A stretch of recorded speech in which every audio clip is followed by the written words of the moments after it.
वजीर रेलवे आजम स्वाति कहते हैं इलेक्शन कमीशन को आजाद इदारा बनाएंगे, बैरून मुल्क पाकिस्तानियों को वोट का हक दिया जाएगा। मीडिया से गुफ्तगू में उनका कहना था कि जानते हैं चीफ इलेक्शन कमिश्नर की तकर्री किस तरह हुई। इलेक्शन कमीशन का पास ना होता तो चीफ इलेक्शन कमिश्नर का तकर्रुर ना किया जाता। अगर इलेक्शन कमीशन का हमें पास न होता, उसकी तौकीर का हमें ख्याल ना होता तो कभी भी हम आपका तकर्रुर न करते, बल्कि वो इदारा बहस में चला गया था, मफलूज हो चुका था।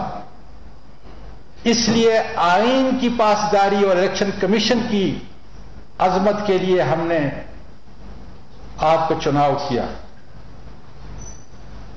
और हमें पता था कि बड़े मियां उसके जेब की आप गड़ी हैं, और बड़े मियां छोटे मियां में माशाअल्लाह उसके हाथ की छड़ी हैं। ताजा तरीन वीडियोस के लिए हमारा YouTube चैनल सब्सक्राइब करके बेल आइकन प्रेस करिए ताकि आपको मिले हर अपडेट सबसे पहले।